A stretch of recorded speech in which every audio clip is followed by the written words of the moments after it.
Martinez Zogo, your memory lives on. This journalist was kidnapped and later brutally killed by unknown individuals. Investigations are currently ongoing all those who are behind his killing. Good afternoon, dear televiewers of Équinoxe television. Thank you for joining us. This is the midday bilingual edition of the news. And the first part will be in the French language with you, Christine Babanda. Good day to you, Christine. Good day, Immaculate Forguesh. Près de 2 semaines déjà que le corps mutilé de Martinez Zogo a été retrouvé. Des investigations suivent leur cours et plusieurs personnes ont déjà été interpellées dans le cadre de l'enquête sur l'assassinat de ce journaliste camerounais. Martinez Zogo à jamais dans nos cœurs. Madame, Monsieur, bonjour. Dans l'actualité nationale de ce samedi midi, le retour des crimes rituels. À Bandjoun, le corps d'un enfant disparu a été retrouvé sans sa tête ni ses organes, emporté par ses bourreaux. Le film de l'horreur avec Robert Keigné, Vivien Tonfac.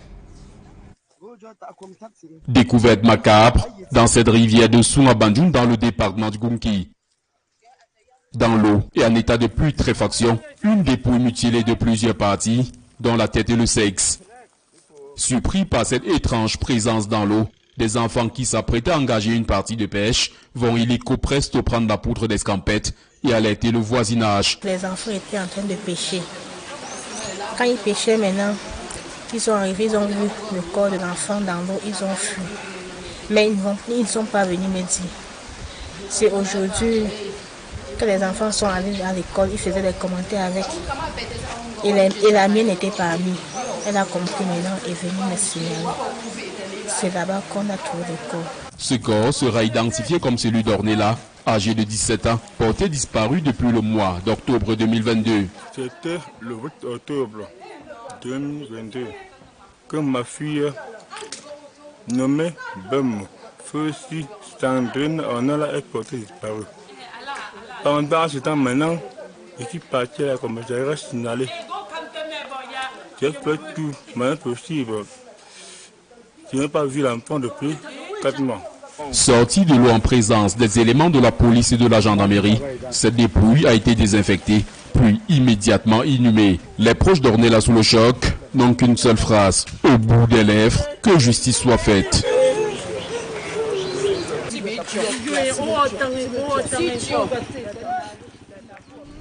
Et cette affaire qui est sur les bouches de tous les Camerounais.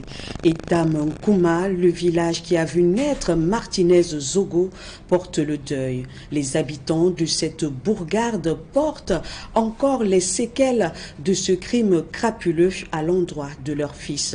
Ils réclament justice et que les commanditaires et auteurs soient vivement mis aux arrêts. Plus de détails avec Guy Zogo. À Etamkouma, le village de Martinez Zogo, dans l'arrondissement des Bebda, département de la Léquier et région du centre, alors que l'enquête sur l'assassinat de ce journaliste s'accélère, sa concession familiale porte bel et bien le deuil. La famille est bien au courant de cette actualité et salue déjà cette accélération autour de cette affaire. Cela nous va droit au cœur parce que c'est déjà un bon pas. Mais nous voudrions que ça ne soit pas les boucs émissaires, mais que ce soit les vrais commanditaires de ce crime. On doit mettre main sur eux. On voudrait que la justice soit faite, comme le président a dit. La famille de Martinez Zogo s'indigne de la manière dont il a été assassiné avec la plus grande atrocité. Ces inquiétudes tournent également autour des services de sécurité censés protéger les Camerounais, mais lesquels se retrouvent aujourd'hui impliqués dans une des affaires les plus macabres du Cameroun ces dernières années. Nous sommes déçus. Nous sommes déçus quand nous pensons que nous sommes en sécurité par ces gens-là. Mais ce sont ces mêmes gens-là qui sont dans le complot. C'est-à-dire nous sommes déjà en insécurité, on a peur. Il n'empêche que pour la famille de Martinez Zogo, il faut tout de même tout tirer au clair avant que les obsèques de celui-ci ne soient organisées. Il faut que justice soit faite. En ce moment-là, on aura un cœur posé, sachant que déjà la justice est déjà faite. Là, on pourra enterrer notre corps peut-être un peu dans la paix. C'est donc la consternation pour la famille Martinez Zogo, alors que cette enquête suit son cours à grande enjambée. À Etamkouma pour Équinoxe Télévision, Joël Essengue, Guy Zogo. Toujours dans cette affaire, la vague d'indignation se poursuit à travers le monde suite à l'assassinat de Martinez Zogo. Une vingtaine de personnalités africaines et étrangères dénoncent la spectacularisation de la violence au Cameroun dans une tribune, appelant ainsi à l'avenir à éviter des assassinats à la Martinez Zogo. Plus de précisions dans ce reportage signé Kevin Thiogo, Francis Boyon. Pour le collectif des fils du Cameroun et d'Afrique signataires de la tribune, une question fondamentale se pose. Celle de savoir comment vivre ensemble au Cameroun aujourd'hui et demain sans s'entretuer. Choqués par l'enlèvement et l'assassinat du journaliste Martinez Zogo, une vingtaine de personnalités de nationalité camerounaise et étrangère dénoncent à l'unisson à travers une tribune ce crime odieux de trop. Félix Agborbala, Achille Bembe, Akeremona, Alain Foka, Claudicia, Charlotte Dipanda, entre autres acteurs bien connus de divers milieux, tous s'insurgent contre cette barbarie d'un autre genre dont a été victime le directeur de Amplitude FM, chaîne de radio émettant depuis la capitale du Cameroun, Yaoundé. Un crime contre la société parce qu'il porte atteinte à la liberté d'expression. Revenant sur les clichés insoutenables qui ont été présentés aux yeux du monde et montrant le degré du supplice infligé à la victime par ses bourreaux, les signataires de la tribune pensent qu'il s'agit d'un défi à notre aptitude de réagir en tant que communauté de vie et société civilisée. Une provocation visant à éprouver ce qu'il nous reste de repères, de règles et de capacités à rendre la justice et à protéger le vivant. Préoccupé par la tournure violente que prend le débat public au Cameroun et au vu des multiples cas d'assassinat intervenus ces dernières années, dont ceux du journaliste Samuel Ouazizi, et ces personnalités appellent les autorités camerounaises à mener jusqu'à leur terme les enquêtes afin que triomphent sur la violence et l'impunité les vertus d'un état de droit et de démocratie. Toute chose qui pourra permettre de faire obstacle à tout projet audit par ces forces obscures d'oppression, instigatrices des crimes et qui sapent considérablement l'image du Cameroun à l'extérieur, soulignent les signataires de la tribune. Les syndicats de transport par camion augmentent de 15% le prix du transport sur les corridors Douala-N'Djamena, Douala-Bangui. C'est la conséquence directe de la hausse du prix du litre de carburant à la pompe entrée en vigueur depuis le 1er février dernier. Plus de détails avec François Dikoumé, Donald Brice Kamga. Une rencontre pour un sujet commun, la revue à la hausse par les pouvoirs publics du prix du carburant à la pompe. La dizaine de syndicats qui constituent la plateforme des organisations socio-professionnelles de transport routier du Cameroun s'est donné près de 3 heures de débat. Et au bout, l'application d'une augmentation de 15% systématique dans le fret de transport avec comme base de calcul les prix planchers arrêtés de commun accord avec le Conseil national des chargeurs du Cameroun. Il s'agit d'une augmentation de 15% sur les tarifs du transport appliqués jusque-là sur les corridors Douala-N'Djamena, Douala-Bangui. Pour le premier corridor, le prix actuel est de 3 300 000 francs CFA et 3 350 000 francs CFA pour le second. 15% d'augmentation signifie une rallonge de 495 000 francs CFA pour Douala-N'Djamena et 502 500 francs CFA pour Douala-Bangui. Avec la flambée des prix, l'inflation qui va de tout part, je crois que les transporteurs se retrouvent dans presque l'incapacité de fonctionner. Nous nous sommes débrouillés pour qu'ils ne s'arrêtent pas parce qu'ils étaient prêts à s'arrêter sous prétexte qu'ils ne peuvent pas travailler à la perte. L'augmentation du prix du transport sur les corridors était inévitable pour les syndicats. Il rappelle que le transporteur par camion est le plus touché par la hausse des prix du carburant. Le gasoil consommé par les camions coûtant désormais 145 francs CFA de plus, soit la plus forte hausse à la pompe. De l'avis des spécialistes, les conséquences sur les prix de certaines denrées comme les céréales pourraient se ressentir dans les prochaines semaines. À présent, la deuxième partie de votre journal en langue anglaise. Once more, good day, Immaculate Forgo.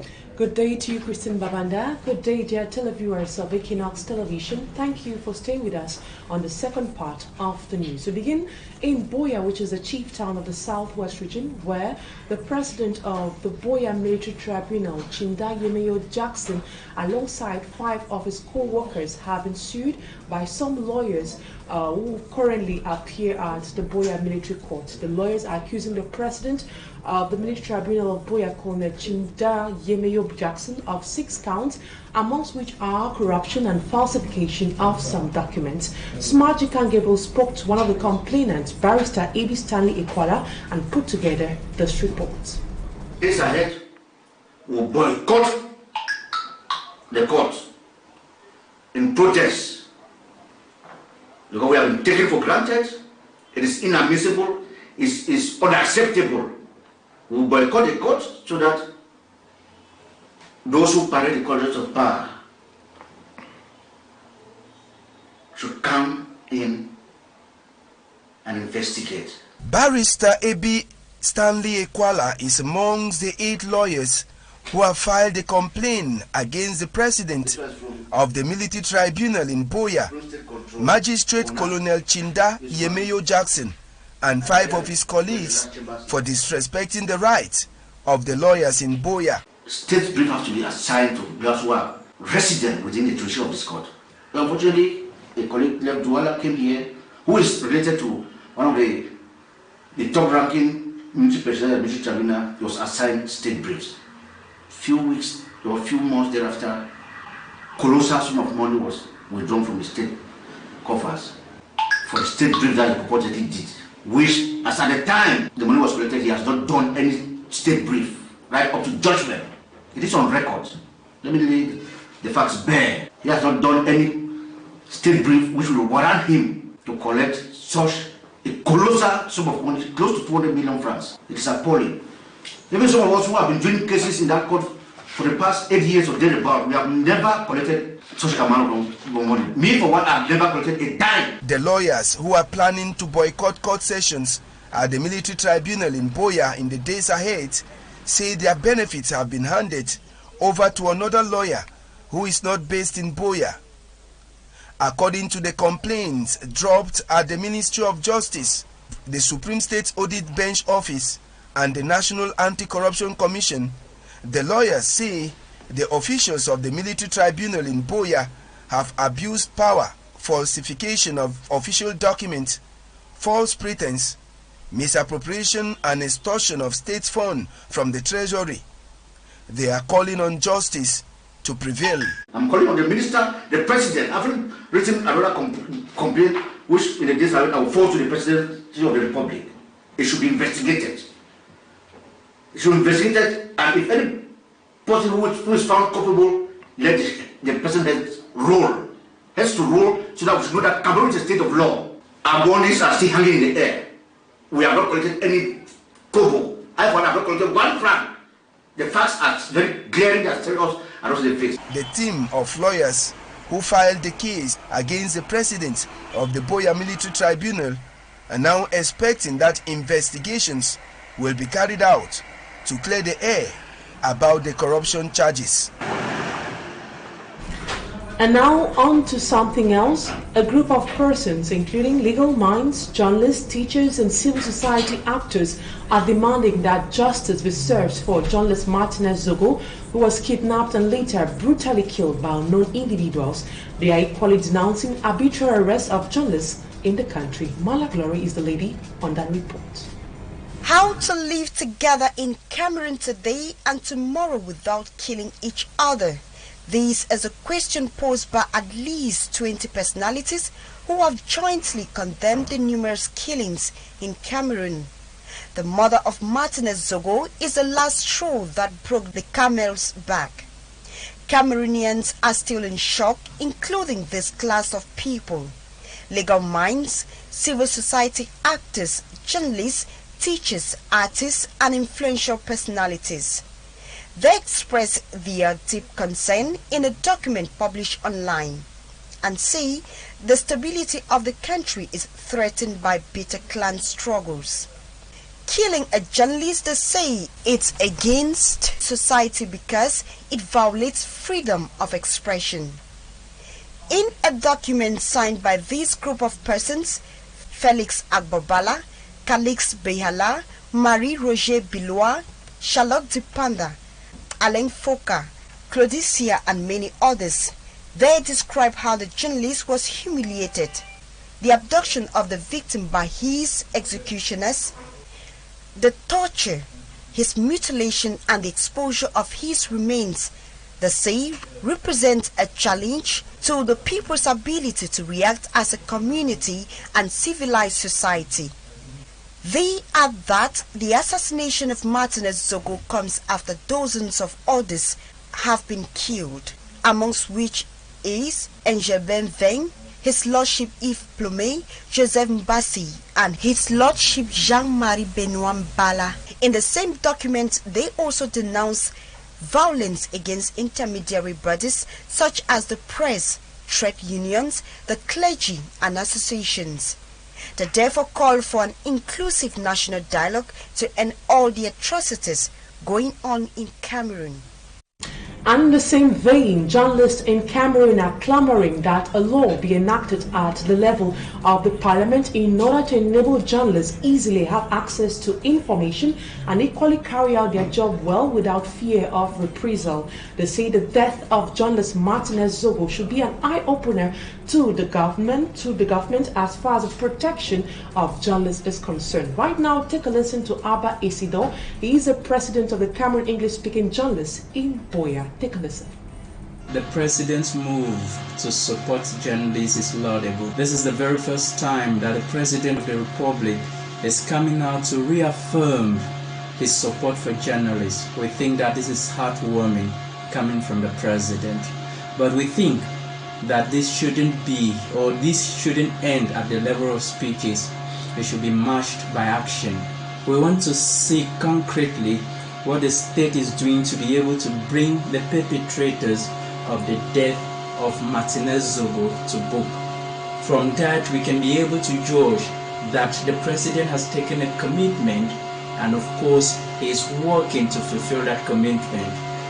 We think that this shouldn't only end at the level of speeches. It should be concretized by the promulgation of an Information Act, where journalists first are given unconditional access to information and are protected by this Information Act. With this piece of legislation, we think that even the powers that be, perpetrators and people who have become like killers of journalists will think twice before committing such heinous crime.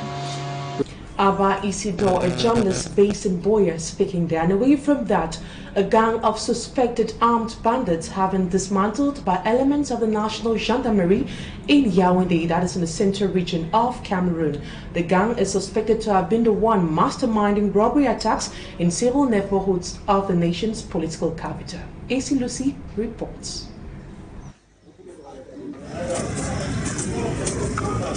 Bullets, marijuana, knives, sharp objects, phones, and other items are some of the things recovered from a group of suspects. According to investigations, the alleged gang have been terrorizing the town of Yaoundé 1.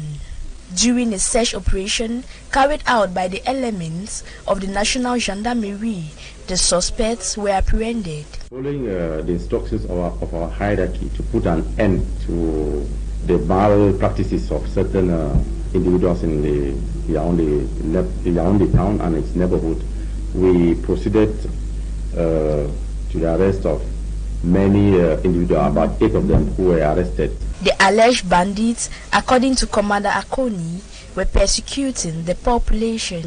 Following the theft and the theft of many objects in one snack bar in Yaoundé, precisely in Quartier Mana, and a vehicle of the governor of Garwa, which was broken, and his file, his briefcase taken, amongst which there were many objects. So we are just working in line with the instructions given by our hierarchy to put an end to the high crime wave here only.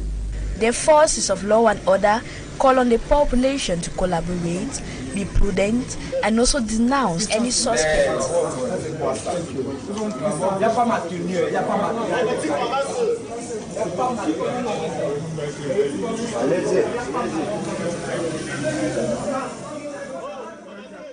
And now we take this advertorial. Members of the Ntarinkun Cooperative Credit Union salute the efforts being made by the management and having them at the center of all their decisions. This was during the 36th annual general meeting in Bamenda. The management equally assured them on the relaxation of some loan conditions that will better enable their growth. Details with our reporter Bo Stella in Bamenda.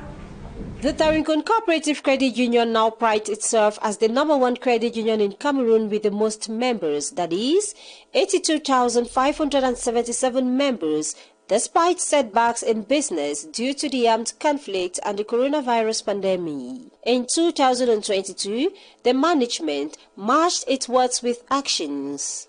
We have paid 6% interest to the members, so and for this year now we are planning a lot of projects. We have signed a contract with Shimak, the central bank, on the use of the Shimak cards. We are going to create branches in Limbe. We are going to create some more branches maybe in the north. The testimonies by members during the Microfinance Institution's 36th Annual General Meeting in Bamenda are indications of their readiness to continuously belong to the Ntarinkun Cooperative Credit Union, despite the existence of many microfinance institutions. They have just introduced the online withdrawal and the savings, so that makes it very, very easy for members not to move to any other credit union. Their services are good.